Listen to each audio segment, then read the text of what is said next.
Logo ஒன்று இருக்குல்ல, அந்த லோகோவில் பார்த்தீங்கன்னா யாதும் ஊரே யாவரும் கேள்வி. அநேகமாக எனக்கு தெரிஞ்சு அதுக்கு மீனிங் இங்கே தான் இருக்குன்னு நினைக்கிறேன்.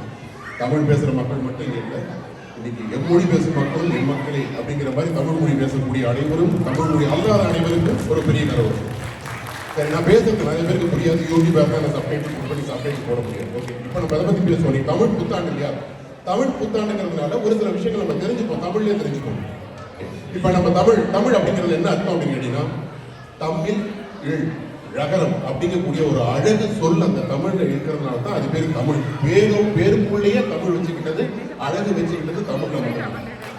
நம்ம அருமையான விஷயம். அது மாதிரி நீங்க கை தட்டினாலும் கை தட்டு ஜேபிக்கு நன்றி. இப்படி 4-5 பேர் நான் தெரிஞ்சு வச்சுட்டு கை தட்டும் ஆணி வாங்கிப்பேன். நான் ஜேபிக்கு ஒரு 10 ரூபா கொடுத்து வச்சிருக்கேன். சரி, இப்போ அடுத்த விஷயத்துக்கு வந்துடுவோம். தமிழ்ல மொத்தம் எத்தனை எழுத்துக்கள் இருக்குன்னு யாராவது சொல்ல முடியுமா? தமிழில் மொத்தம் எத்தனை எழுத்துக்கள் இருக்கிறது? Very good. நீ தமிழ் ஸ்கூல் புரியாமா? நான் சொல்லுமா? 246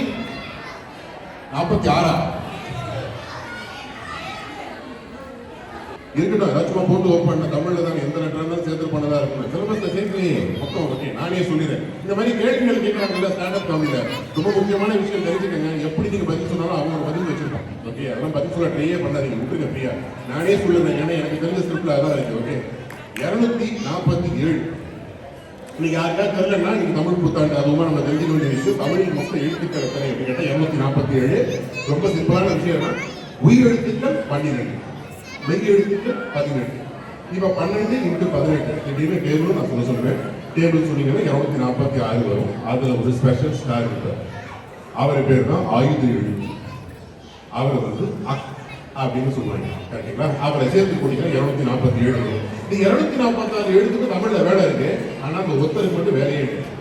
அவர் சும்மா இருப்பார். 18 அப்படின்னா மெய் எழுத்துக்கள் அப்படின்னா என்ன? மெய் எழுத்துக்கள் உடம்பு போன்றது. 12 உயிர் எழுத்துக்கள் என்ன? உசுறு போன்றது. இந்த அக்குங்கிறது கொஞ்சம் கொசுறு போன்றது. அவ்வளவுதான், வேற எதுவுமே கிடையாது. இப்ப இந்த அக்கு அப்படிங்கிறது ஒரு இம்பார்ட்டன்டான ஒரு விஷயம் இருக்கு. தமிழ்ல இருக்கும், ஆனா இருந்து ஒன்றுத்துக்கும் லாய்க்கு. அதாவது எப்படின்னா, இருக்கும் ஆனா இருக்காது, அந்த மாதிரி ஒரு தமிழ். இப்ப இந்த அக்கோட நிலைமை என்ன அப்படின்னு நீங்க தெரிஞ்சுக்கணும். இது அப்படின்னா நீங்க வந்து ஸ்கூல்ல சொல்லி கொடுத்துருப்பாங்க, இது பேர் ஆயுத எழுத்து. இப்ப யாரும் ஊரே யாவரும் கேள்வின்னு பேர் வச்ச தமிழை எப்படி ஆயுத எழுத்து யூஸ் பண்ணுவான்? அவன் யூஸே பண்ணது கிடையாது. இந்த லெட்டர் மட்டும் ஓரமா ஒதுக்கி வச்சிருக்கான். அந்த லெட்டர் எழுத விடுறப்ப நான் படிக்கும்போது கூட அந்த லெட்டர் தான் எனக்கு ஈஸியா முதல்ல எழுத வந்துச்சு. ஏன்னா 3 டாட் போட்டா போதும். பிக்சர் ஸ்பின்னர் எத்தனை பேர் யூஸ் பண்ணிக்க தெரியல, அதுதான் ஆயுத எழுத்து. யாராவது தெரிஞ்சதுன்னா பாத்துக்கீங்க, பிக்சர் ஸ்பின்னர் மாதிரியே இருக்கும் அது பாக்கிறதுக்கு. சரி, இந்த பிக்சர் ஸ்பின்னரை தாண்டி ஒரு பக்கமா வந்துட்டு எங்க டீச்சர் சொல்லி கொடுத்தாங்க எனக்கு அப்படின்னா ஒரு ஆயுத எழுத்து. எனக்கு எக்ஸாம்ல பிரச்சனை வந்துச்சு அப்படின்னா நான் யூஸ் பண்ண முடியும்னு நினைச்சேன். அப்புறமா தான் சொன்னாங்க அது யூஸே பண்ண முடியாது, அதனால தான் அது ஆயுத எழுத்து அப்படின்னு. சரி, இப்ப நம்ம நிலைமையெல்லாம் என்ன அப்படின்னு நீங்க தெரிஞ்சுக்கணும். இந்த ஆயுத எழுத்து மாதிரி தான் நம்ம நிலைமையில் இருப்போம், ஆனா இல்லை. எப்படி எல்லாம் சொல்றேன். நம்ம ஊர் பக்கம்லாம் போனீங்கன்னா கல்யாணத்துக்கெல்லாம் பேசிட்டு இருப்பாங்க, கல்யாணம்லாம் ஃபிக்ஸ் பண்ணிருப்பாங்க. ஆனா நம்ம இருப்போம், அவங்க சப்ஜெக்ட் ஆனா இல்லை. எல்லாம் பேசி முடிச்சுட்டு சித்தப்பா பொண்ணுக்கு நான் இன்னைக்கு கல்யாணம் ஃபிக்ஸ் பண்ணிட்டோம், நீ வா அப்படிமாங்க. அம்மா எனக்கு லீவ் கிடைக்காது, விசா பிரச்சனையா இருந்துச்சு, அது வந்து ரெனிவல் அது பெண்டிங், என்ன வேணாலும் சொல்லிட்டு போவீங்க. நீ இல்லாம கல்யாணம் நடக்காதுடா அப்படிமாங்க. ஆனா கல்யாணம் பண்ணி வைக்க. இப்ப நம்ம ஒரு வாழ்க்கை வாழ்ந்துட்டு இருக்கோம் தெரியுமா? அங்கேயும் இல்லாம இங்கேயும் இல்லாம. இந்த பசங்களை ஒரு கார்டெல்லாம் கூட காட்டினாங்க, நான் பார்த்தேன்.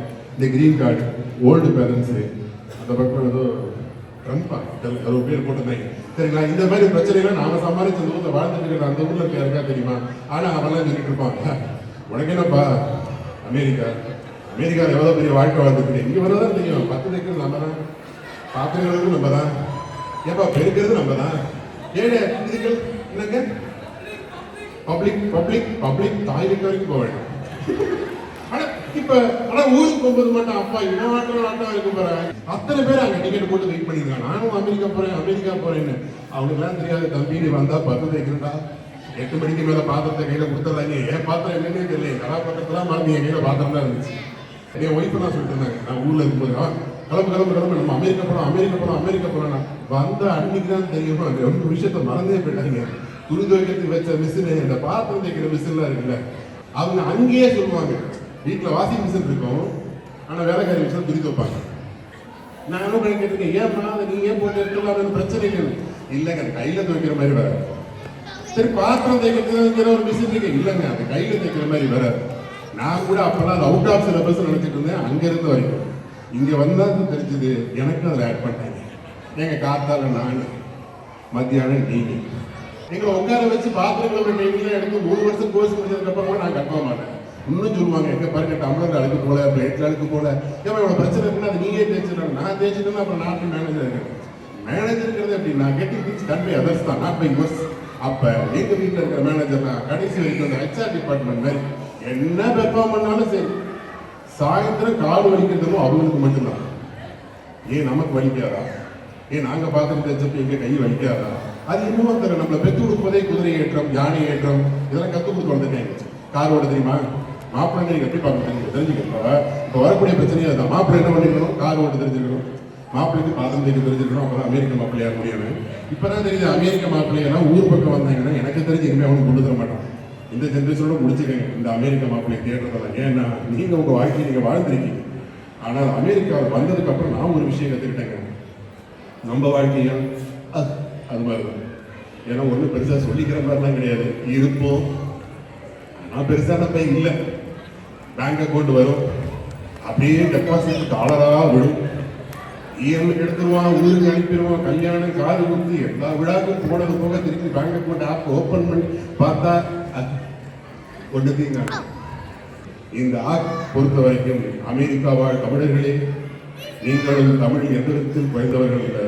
நீங்களும் அக்காவை வைத்துக் கொண்டிருக்கும் அனைத்து அக்காக்களுக்கும் தம்பிகளுக்கும் அனைத்து அண்ணன்களுக்கும் மனம் நிறைந்த தமிழ் புத்தாண்டு நல்வாழ்த்துக்கள். நன்றி.